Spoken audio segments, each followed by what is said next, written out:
This is a great video taken at one of our schools in Denver, which is just absolutely fantastic for search and rescue and for law enforcement. Here we're working on surface transitions and how to read a dog as it's going from soft surface to hard surface. The handler here is working quite well and quite patient at the end of a good 30-foot lead. Watch the dog come off the lead or come off the trail just shortly. Doesn't have a good spot of odor, comes back on its own to reacquire. Patience is a virtue here, and staying back a little bit and not crowding the dog makes a big difference. That looks pretty good. That's distraction.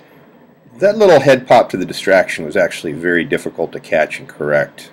The dog hit it just barely and then came right back onto the trail.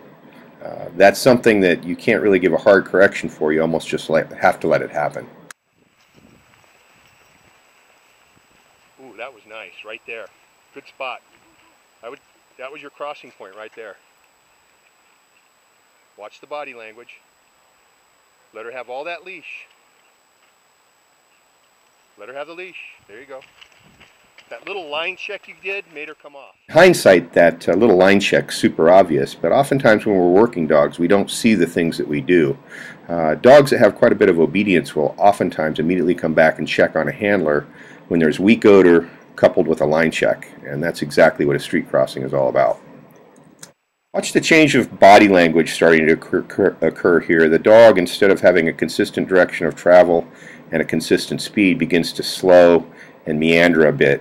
Good head pop back, turns around on its own, and circles into an area where there's probably some fairly decent odor and then also possibly some distraction odor.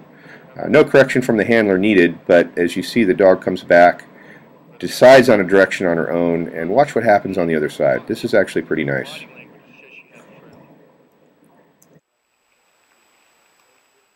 This little stutter step forwards and backwards is oftentimes an indication of a dog hitting a section of a trail perhaps perpendicular.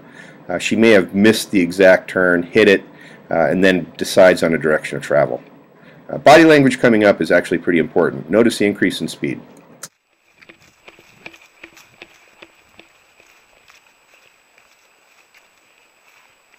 Slow it down when you see those little checks when she's just looking at stuff.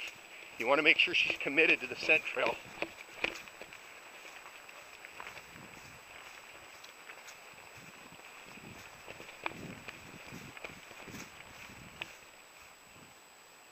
Ooh, that was interesting. What we had here was a very, very subtle body language change, not huge head posture change, no major change in tail set, just intensity and speed. That was a proximity alert, and watch how far this was. It was quite a distance.